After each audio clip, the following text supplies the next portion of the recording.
exciting thing when I was a kid was if a family had a soda stream, be like, Yes. oh my God, they must be so rich. Well, that was incredible, wasn't it? You can make your own Fanta at home. Very good. Caitlin Sherry, thank you very much. I've been thinking there, what's an invention that you would like to have made? 2101. Okay, Shamantha, it's the first time on the show. Would you like to kick off with I've been thinking? Yeah, thanks, Will. So I've been thinking about how cities will change as a result of working from home culture. I mean, certainly in Wellington right now, it's a topic of discussion. We've got a large public sector here, we've got a large private sector here, and on both sides, employers are becoming a lot more permissive about people working from home. And from an employee perspective, that's actually quite a cool thing to have employers trust you, to know that the technology is there now. That wasn't there sort of 5 years ago, to be able to just work seamlessly from home. But I mean, there is a question about what that sort of does to cities in the long run. And I say this because if you think about cities like Auckland, Melbourne, New York, they've all put a lot of effort into kind of creating their city story, the sort of, I suppose, the PR of their city around their CBDs. Now, if you've got more and more people sort of checking out of the CBD, and especially say you're working from home 2 days a week, that's 40% of your time that you're not in the city. And when you kind of do that en masse, what does that do to retail and hospitality and things? And so that's sort of what I've been thinking about. I mean, how does a city sort of overcome that? That's a very good question, isn't it? Because we're asked to support our CBDs. We look across the world at the rejuvenation of the CBDs recently, and I can think of Melbourne, for example, the laneways. Put a lot of time since the 90s, put a huge amount of effort into rejuvenating city. Now we're seeing people stay away from the CBDs. I wonder what the next generation of urbanism will actually look like post-COVID. Yeah, no, it's definitely an interesting one. I mean, with more and more of a push towards suburbs, I mean, are we going to see smaller kind of business centres? But, are we also going to see sort of ghost CBDs? And you mentioned my favourite city, Hamilton, earlier, and certainly Hamilton struggled with, I suppose the myth of Hamilton has been a dead CBD, and so no matter how hard they tried to sort of revitalise it over the last 10 years, it's sort of held on to that identity, which, to be fair, it's moving away from now, but certainly can be detrimental to cities. Thank you very much, Shamantha. What will a CBD look like in the future? All right, Chris Wikaira, I've been thinking. Well, in a similar vein, I guess a lot of our thoughts turn to COVID-related things lately. And just this, where did this attitude come from amongst Kiwis against other Kiwis who want to come home? And I know we're going to touch on that after the news. I don't recall there ever being a circumstance in the past where there are Kiwis who want to come home and... Okay, one or two of them have been a bit silly and jumped the fence literally out of quarantine and the like. But the reaction to them is not what I expected. And I just wonder where that attitude has come from. Is this part of the online type hardening of people's views to others that we've talked about before? Is it because, though, we're going to talk about this later, aren't we? The team of 5 million did it tough. And who are others to come in and break that shell? New Zealanders, that's who. That's my point. I'm thinking, well, okay, is it, okay, yeah, the team of 5 million did do it tough. We didn't do it as tough as many others are now doing it.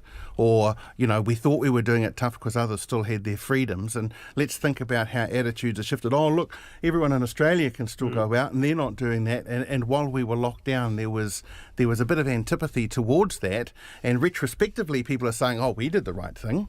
There was a lot of moaning about our lockdown at the time, when our friends and relations across the Tasman, seemed to have greater freedom. But retrospectively, there seems to be this uniting round, well, yeah, we did it tough and it was the right thing to do. Now you don't come in here and bugger it all up for us. We are going to be touching on Melbourne briefly in the program. We're going to be talking to a Melbourne resident. They're going to be having to wear masks from, I think it's midnight on Wednesday, 11:59 p.m. But, I mean, you both would have friends across the world. Shamantha, you have friends in centres across the world who are having their own experiences with this COVID-19. Oh, absolutely. I mean, I was Skyping with a friend in New York recently, well, an ex-boss in New York recently. And, you know, it's just so different over there. And then, you know, talking to my friends in both like Asia and Europe, again, it's just very, very different. And the constant message I get from these friends is, you guys are so lucky in New Zealand, you've got it under control.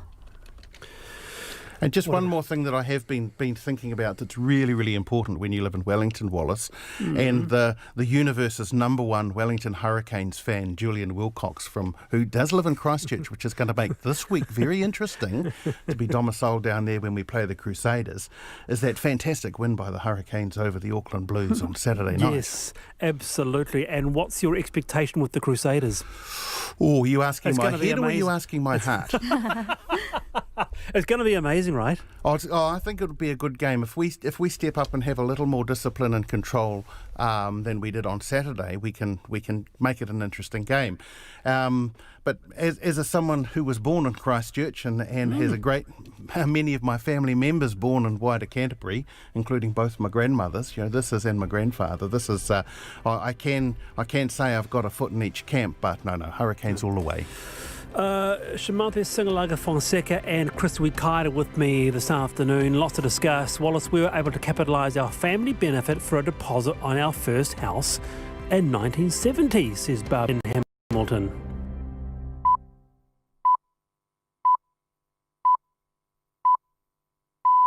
RNZ News at 4 o'clock. Kia ora, good afternoon, I'm Paul Brennan. An alcohol-related incident on Friday afternoon is believed to be behind the decision by another National Party MP to retire. South Canterbury backbencher Andrew Falloon today issued a statement saying problems with health and well-being are behind his decision to call it a day before September's election. His statement says the recent suicide of a friend has brought back much unresolved grief, adding that he's made a number of mistakes and is apologising to people affected. RNZ understands Friday's incident was not criminal. Andrew Falloon's departure comes after a turbulent fortnight for the National Party, with a change in leader and several high-profile resignations. The Premier of Niue says he'll see how a travel bridge between the Cook Islands and New Zealand goes before joining a wider Pacific bubble. Dalton Tangalangi says Niue and the Cook Islands have been talking with the New Zealand government about opening up to each other. He says Niueans are New Zealand citizens and the island is heavily tourism dependent. But Mr Tangalangi says there are factors to consider, like the island's fragile health system. We're just playing by ear. Kia ora koutou katoa. Good afternoon. This week I am in the House on Tuesday and Wednesday for our final sitting block of this term, which will see several important pieces of legislation, including pay equity, passed into law. On Thursday I am in New Plymouth to speak at the launch of the National New Energy Development Centre. On Friday, I am in Auckland to open new buildings at Mount Albert Grammar and Fisher & Paykel Healthcare. Before we begin today, I want to acknowledge those communities hit by flooding over the weekend. I was in close contact with the Minister of Civil Defence, Penny Henare, and Te Tai Tokerau MP, Minister Calvin Davis, who were in Northland yesterday to see where the government can best assist affected communities as damage assessments continue this week to determine the full cost of this event. Minister Henare attended Cabinet today to give us the latest briefing and update. While floodwaters have mostly receded, the cleanup will take some time. So, as a very early and initial response, Cabinet has agreed that it will make available $30,000 to the Mayoral Relief Fund, which is being set up. In the first instance, it will go to emergency replacement of emergency items. This may include whiteware, assistance with sewage clearance, and damage by flooding.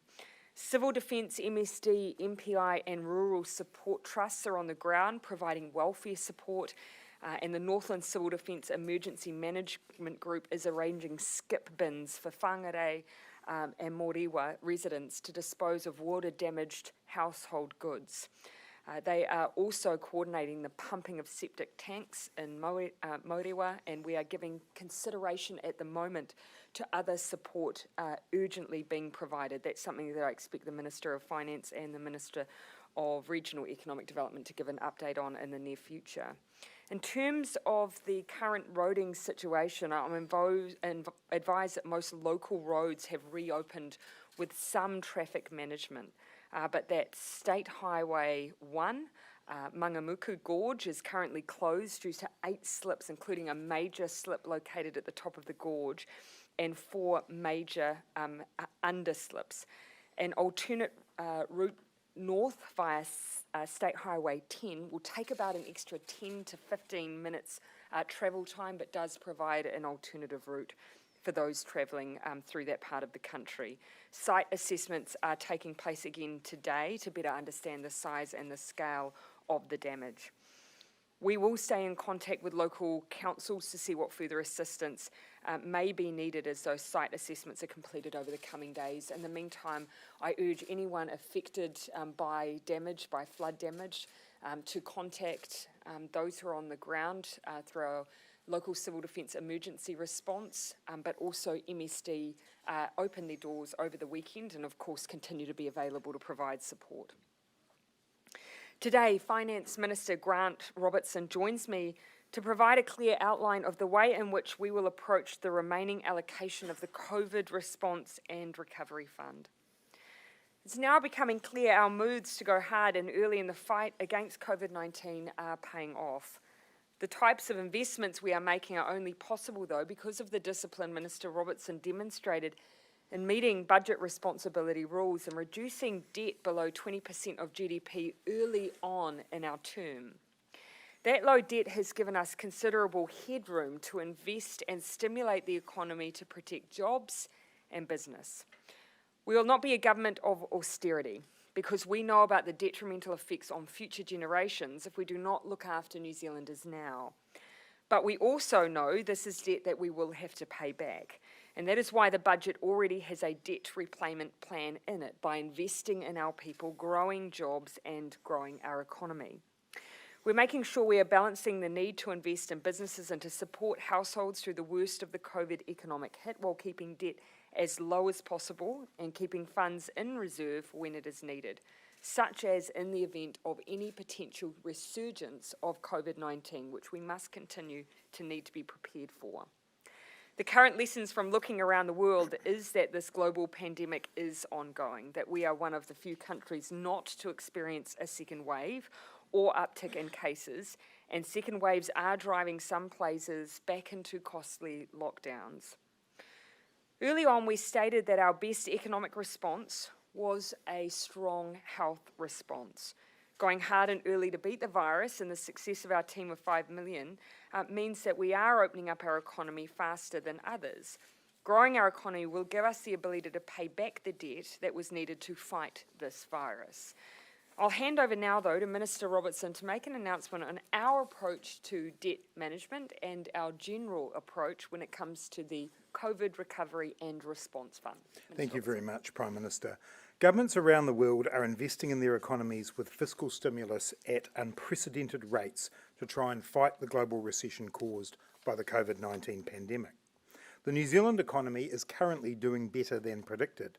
The New Zealand Activity Index was only down 0.9% on a year ago in June, led by growth in electronic card spending and heavy traffic movements, as well as we've recently seen expansion in the manufacturing and services sectors. However, this good progress in New Zealand is contrasted with the rest of the world, which is not in the same position as we are at this stage. The global recession and global economic activity over the next few years are set to be worse than forecast. Our first stimulus package, announced on March 17th, was one of the largest in the world at the time. This and other fiscal stimulus measures we have taken, like business tax cuts, investments in jobs and training, and in shovel-ready infrastructure, will continue to flow through the economy in the coming months. We have taken a no-regrets approach to this investment, and I stand by that decision every day. We are also fortunate that New Zealand went into COVID-19 with one of the lowest government debt positions in the developed world. Post-COVID, we will remain with one of the lowest debt positions in the developed world. The budget estimates our net debt to peak at about 54% of GDP. This is inclusive of all of the investments we are making to respond, recover and rebuild, and it is also inclusive of the debt repayment plan already set out in the budget. The average for advanced economies when it comes to debt before COVID-19 was net debt of around 80% of GDP. The UK went into COVID with net debt already above 75% of GDP. In the US, it was more than 90%. In Ireland, it was 40%. We started with net debt below 20% of GDP, and at our peak, we will remain lower than when most of our peers started. Our investments are being funded through the COVID Response and Recovery Fund announced at Budget 20. However, the $50 billion in this fund is not a target. It is an envelope of available spending. Our significant stimulus and investments prior to and including Budget 2020 meant that $20.2 billion remained available in the COVID Recovery Fund on Budget Day. Since the budget, we have announced a number of important investments, including $570 million for the COVID income relief payment, an extra $700 million for the wage subsidy extension, and more than $300 million to keep supporting our health response, including the $150 million for extra PPE announced at the end of June. As I outlined to Parliament on the 30th of June, these and other investments meant that at the beginning of July there was about $17 billion remaining in the fund. The need to support the ongoing health response while putting in further measures to support the economy to recover and rebuild means that Cabinet has decided another $3.2 billion from the COVID fund will be required to meet our response. This includes the $760 million already announced for the Three Waters reform, which will generate infrastructure investment and create jobs. Detailed announcements about the remaining investments will be made over the next couple of weeks before the House rises. Our responsible approach to managing the government's books pre-COVID remains the same. We want to ensure stimulus spending is targeted and creates jobs now, and we want to manage debt as tightly as possible and stay prepared for any future rainy days. As we look around the world, as new waves of infection hit, it is essential we remain ready for all possibilities. So today, I am confirming that the remaining $14 billion in the COVID Response and Recovery Fund will not be spent prior to the election and will be set aside to make sure it is available in the case of any future rainy day related to COVID-19. This means we have money in the back pocket if we need it, including if a future lockdown is required, or the outlook for the international economy continues to get worse and further stimulus is needed for the economy. If it's not needed, the money will not be spent, it will not be borrowed, and we will have less debt to repay. This is the fiscally prudent thing to do. Avoid taking on more debt than is necessary while holding some cash in reserve in case we need it. COVID will be with us for some time, so the wise and prudent thing to do is to keep some money in our back pocket, as we cannot predict exactly what lies ahead. I am also reaffirming our commitment to the clearly defined criteria for spending the money from that fund, which is to provide support for the economy and people in the here and now in response to COVID-19. As a responsible Minister of Finance, I will not be using this fund for political projects that won't be started for a decade at the expense of making sure we are able to invest immediately to protect New Zealanders from a second wave. So to briefly recap, we went hard and early with our economic response to COVID-19 in step with our health response. This means our economy is doing better than expected and is more open than nearly anywhere else in the world. Our strong economic management prior to COVID-19 meant we have been able to act swiftly and decisively to make considerable investments in our health response, support businesses, cushion the blow for households, and open the economy more quickly than expected. We went in with lower debt, and we will come out of this with lower debt than comparable countries. And the continuation of our responsible approach to managing the books means that a significant $14 billion will remain in the COVID Response and Recovery Fund. This is a balance, investing in our response, recovery and rebuild, while being cautious and keeping a buffer for an uncertain world ahead. Thank you to the Minister of Finance. We're now happy to take questions. Why have you decided to why have you decided to announce this? Is it in relation to all of the spending that National racked up over the weekend? No, I mean, this is the appropriate time for us to signal some announcements that will be made over the next couple of weeks. Those announcements are focused around directly the response, recovery and rebuild. They're about making sure our health system remains strong, filling gaps caused by people not being able to raise the revenue they might have, government agencies not being able to raise the revenue that they might have, and making sure we get that balance right. I think we only need to look across the Tasman to see that we have to keep a buffer of expenditure available lest where the worst happens. Prime Minister, the correspondence that you received with regards to Andrew Falloon, can you tell us what it involved or what was it? Look, as you've inferred, I was sent some correspondence that was received by my office. I was advised of the general nature of that correspondence. We sought the permission of the person who had written to us for that correspondence to be shared with the most appropriate person, and the most appropriate person was the Leader of the Opposition. That permission was granted, and the correspondence was passed on to the Leader of the Opposition. As far as I'm concerned, though, it is important to maintain the confidentiality in which correspondence is shared with us, and I now see this as entirely a matter for the National Party. My office dealt with it appropriately. Prime Minister, why did the correspondent get in touch? It's, again, for me, the most important thing here is maintaining, from our perspective, the confidentiality with which that information was shared with us. It now sits where it needs to sit, which was with the National Party. It is now a matter for them. It's not a matter for which I believe I need to be involved in or should be. So why did the correspondent get in touch with you? That ultimately would be a matter for them. I can't disclose or predetermine why they would have decided that we would be the best place to send that information. Again, ultimately, permission was sought to share that correspondence directly with the person best placed to deal with it, which was ultimately the Leader of the Opposition. And when that was granted, it was shared. And that, from our perspective, is the end of our involvement in the matter. On that correspondence, do you think that Andrew Falloon made the right decision stepping down? Again, I'm not going to be drawn that. I do see these as matters for the National Party. My view is that my office dealt with it entirely appropriately. This was a matter for them. It was not something with which we wish to be deeply involved with politically. It needed to be dealt with by them if the permission was granted by the correspondent, and it was. Was it between receiving that correspondence? Sorry? How long was it between receiving that correspondence and passing it on to the Leader of the Opposition's office? I believe that once my Chief of Staff was notified, he dealt with it immediately. I believe there might have been something like 48 hours turnaround there. Do you know the correspondence? I know very little information. From my perspective, it was a matter of managing the best way for it to be dealt with. In my view, in matters such as this, actually limiting the number of people involved is appropriate. It was most appropriately dealt with by the Leader of the Opposition, and that was where it was sent. You told who sent the correspondence, and do you know that person? No, nor did I seek to know. I did not seek to know the personal identity of any of the MP in question either. Prime Minister, I appreciate you don't want to deal with the subject matter of that, and that seems appropriate. But mental health was raised. Mental health was raised in Todd Marler's resignation, and the intolerable pressures of the job were cited when Claire Curran stood down a couple of years ago now.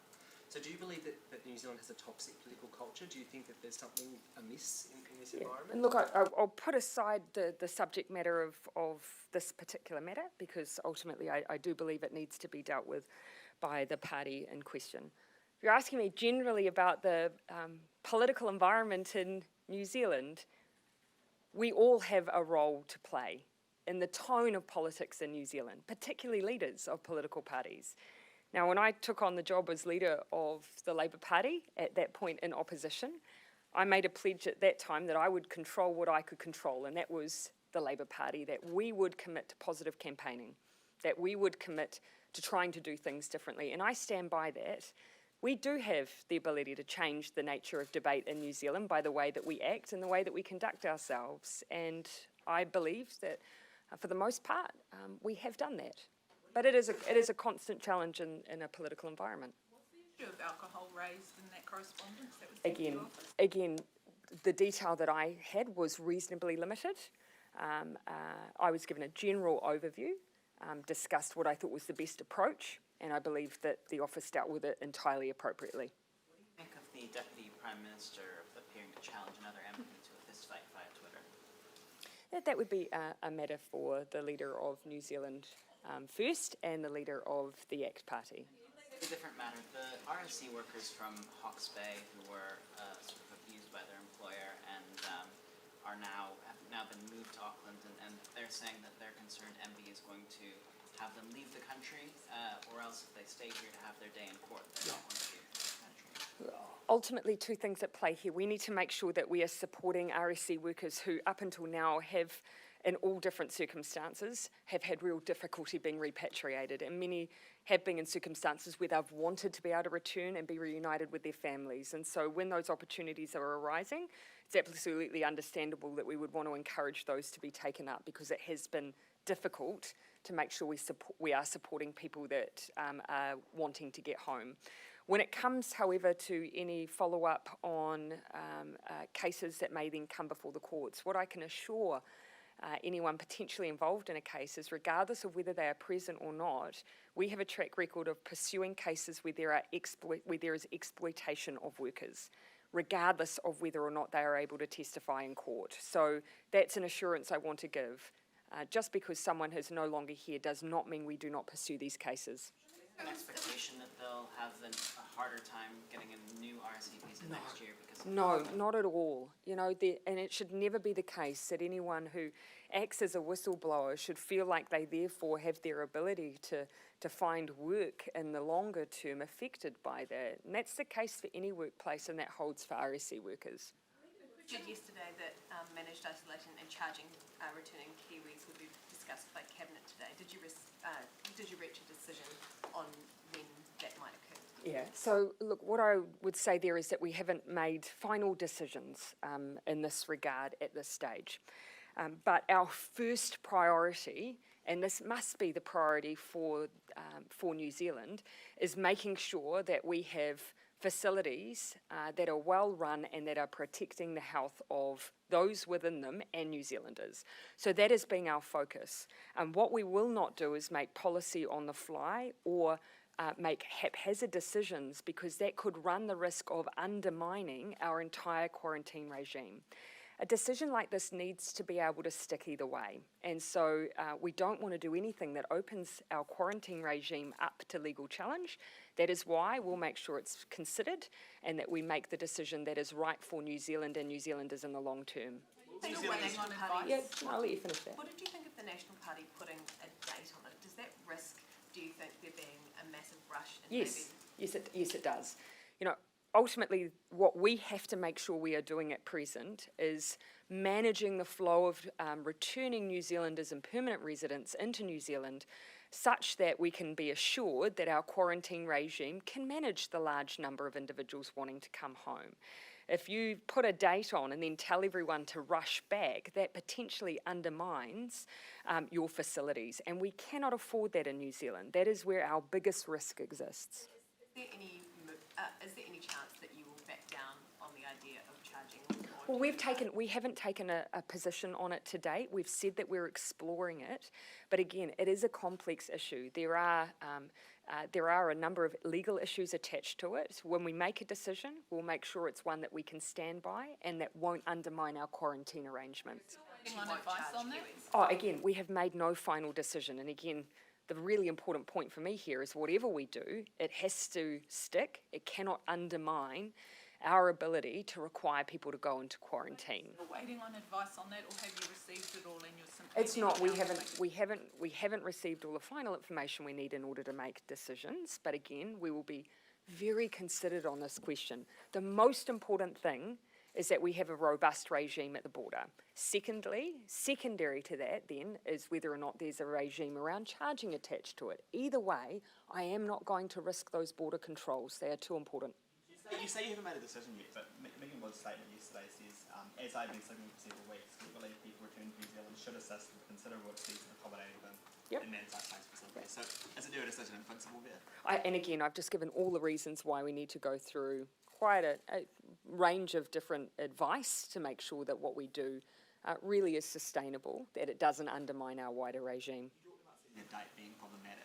Are you saying that if this decision is made, it would be immediate, or would there be some kind of warning time? Oh, I'm saying that you've got to sequence these things appropriately so you can manage demand. Telling people to rush back to New Zealand, in my mind, is not a responsible approach when we do need to make sure that we have numbers that we can manage in a responsible way. If you're one of the few thousand New Zealanders overseas right now, and you think, hey, I probably won't be able to afford this if they bring in a $3,000 fee. Yeah, but obviously, at the moment, we do have limits on how many are able to come back based on passage. So it's not simply that there is a wide range of options available. That is limiting a bit of flow, but that is not to say that hasn't meant that putting out arbitrary dates like has been done by the Leader of the Opposition couldn't have an effect with people presuming they need to rush. The government has not finalised its decisions. When we do, we will make sure that we can equally manage flow at the same time. Should the COVID fund be spent on roads? Well, the COVID fund is designed specifically to make sure that we are responding to COVID-19, that we're helping with the recovery and the rebuild. What we're saying is we've allocated a significant portion of that fund already to all three of those things. What we now need to do is be responsible with the remaining 14 billion to make sure that we actually have a buffer in the event that the worst happens. So I don't think I've laid the position out today, which is that we do not believe that 14 billion should be spent on projects that don't deliver jobs in the here and now and that are not part of the COVID-19 recovery. So therefore, is it irresponsible to say you're going to spend them on roads? I think it's irresponsible to say that you're going to spend it on roads that will not deliver jobs for years and years. Is it possible to put aside $2.4 billion to spend in the next 3 weeks?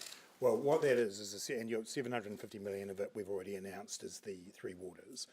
Beyond that, what you'll see when those announcements are made over the next couple of weeks is that they focus on core public services, on our health system, on supporting our education system, on making sure that we provide the public services that are necessary. What we want to be clear about is that that will be the extent of the spending of the fund. The remaining $14 billion is there because we live in an uncertain world and we need to make sure we've got a buffer. And you'll see from the nature of that spending, there are ongoing COVID-related expenses that a number of our core public services are experiencing.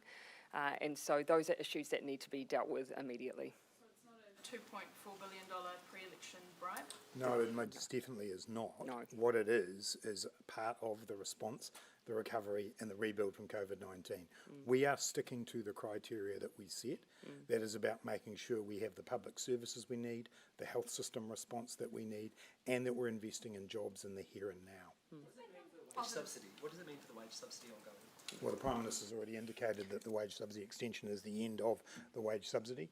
We have a number of other schemes currently underway to both support businesses, but also to support individuals in terms of the COVID income relief payment. Businesses ultimately have been asking for that certainty, and we need to give that certainty. We've had 2 rounds of wage subsidy. Beyond that, there are some sectors, of course, where the impact of COVID will be ongoing, particularly tourism. There are some sectors of our arts community, sporting sector. There have been specific packages that we continue to roll out as we see what the direct impacts of COVID have been for those sectors. But when it comes to the wage subsidy, there had to be a time where we said we need to phase this out now. The time has come ultimately where businesses will need to pivot or seek, for instance, support through the business loan scheme. Mark's question before, I just wanted to read Winston Peters' tweet to you. He said there'd be 3 hits, you hitting me hitting you, and the ambulance hitting 100. Do you think that's appropriate? Again, look, an exchange on Twitter between 2 party leaders, if I start now in an election run-up getting drawn into those discussions, I could spend the entire election on that. I'm not going to.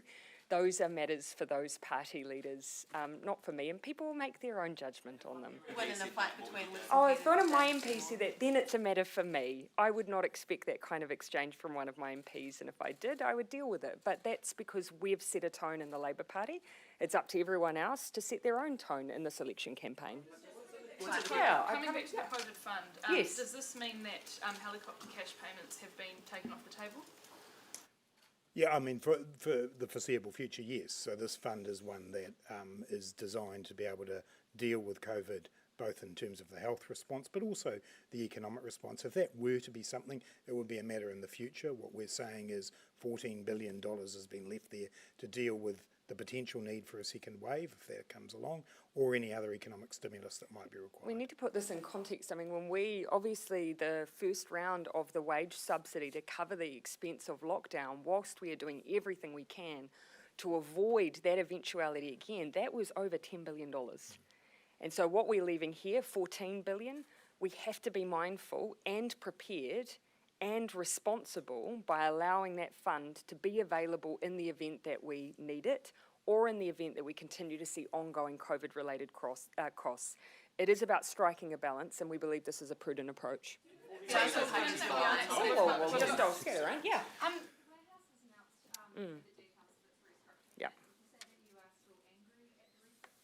Oh, my views are the same, and you would have heard me say at the time, look, if this is a restructure because they believe they want to operate their business differently, that is one matter. It is another to draw on COVID for that. Ultimately, I think the warehouse just needs to explain, particularly first and foremost to their workforce, what the driving force behind these decisions are. What's your interpretation? Well, based on what I've seen, I think that this is a restructure that was in the making, and it just happens to be done in the aftermath of COVID. That the other parties are relying too much on the COVID fund to fund their election promises? Well, that's not what it's for.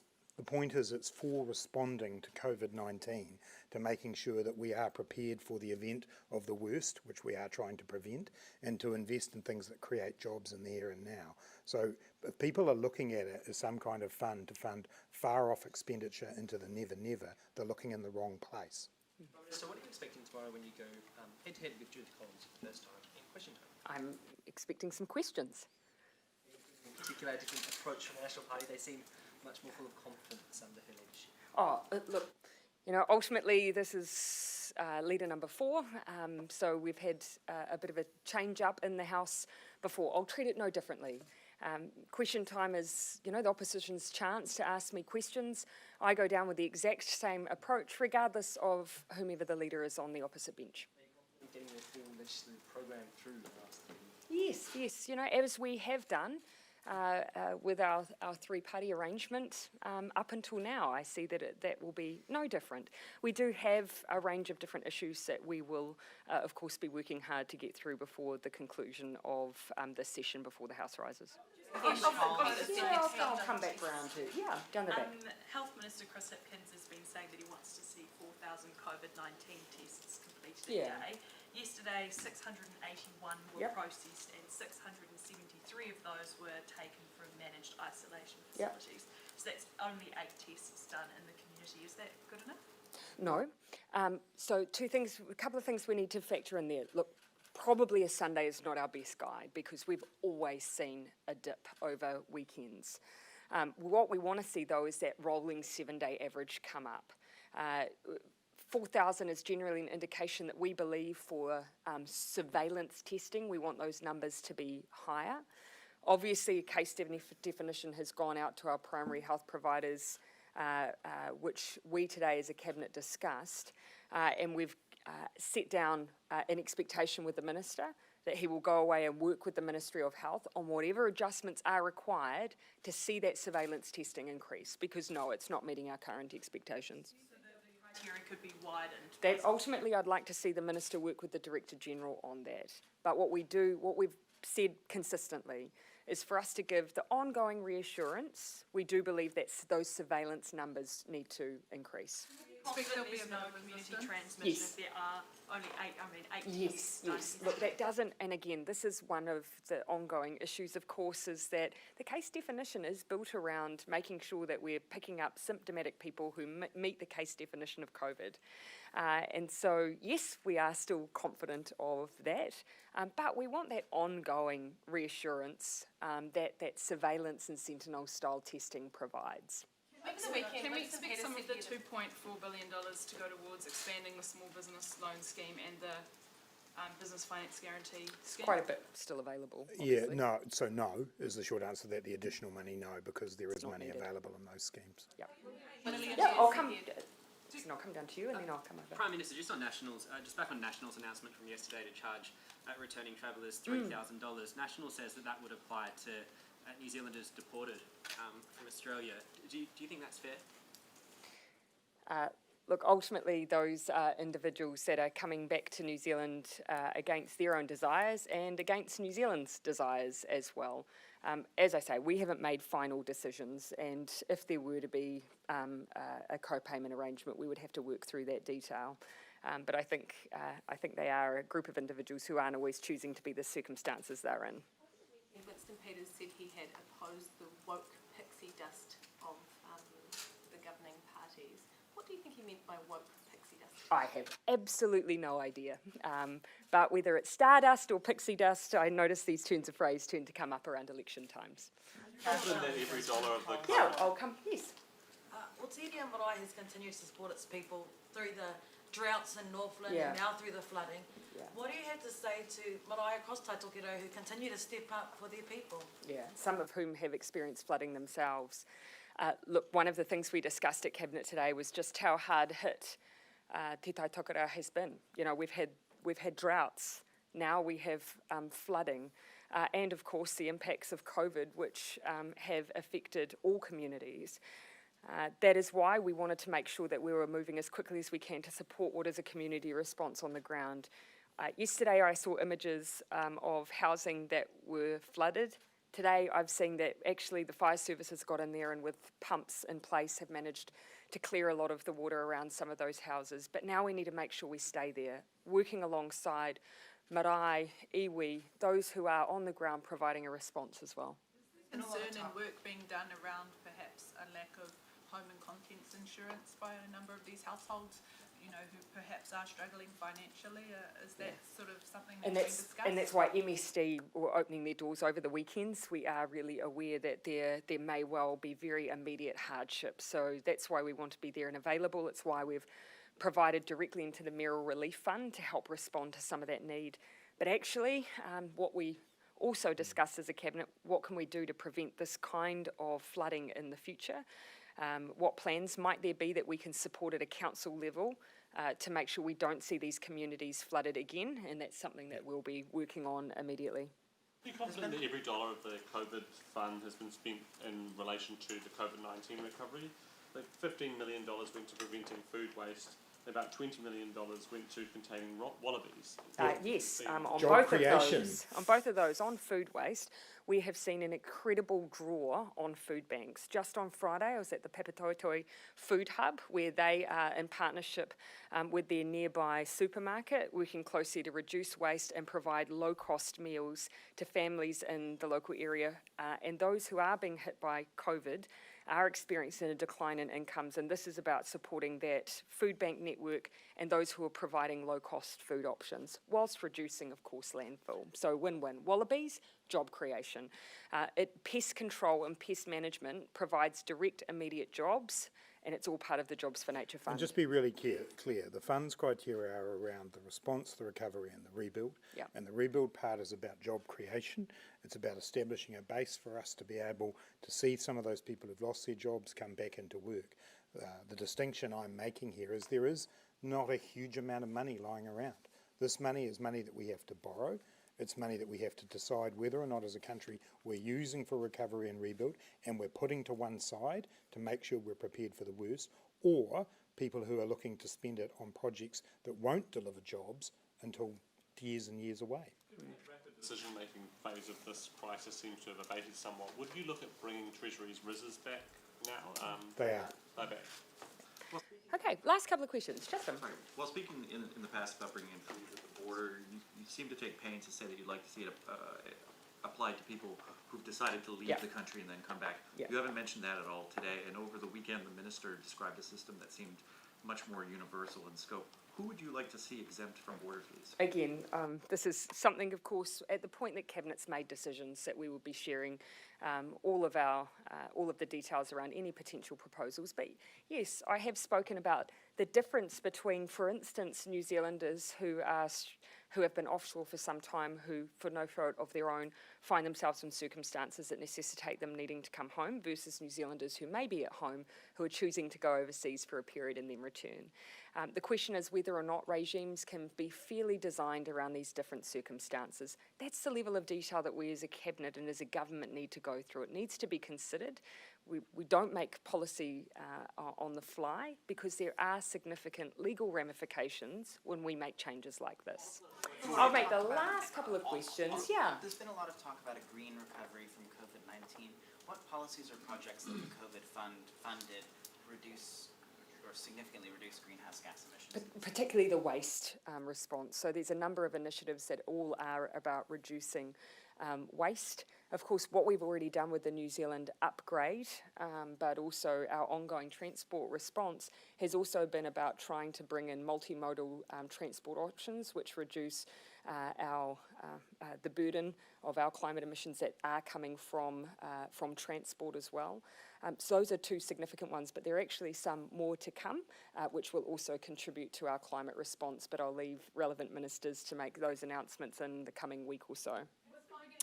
Yeah, I'll take this as last one. Yeah. As Finance Minister, how concerned or not are you at the cost of managed isolation, given at the moment it's sitting around $18 million, which doesn't seem like a lot in the $14 billion scheme of things, given how crucial that is to our defence against the virus? Look, the cost is significantly more than 80 million, and I think Minister Woods actually stood on this platform and said, you know, that's the 80 million I think was till the end of June. Another 300 odd million has been put aside to carry us through these months. The indications are it's likely to be even more than that. It is vital that we have managed isolation and quarantine that is secure and safe. It is the most important thing we can do, so we'll keep investing in it. But obviously, as those costs rise, we start to look at what other options there might be, and that's why we've been investigating the co-payment. Okay, thank you very much, everyone. Highlanders and the Hurricanes. Funnily enough, that didn't come up again.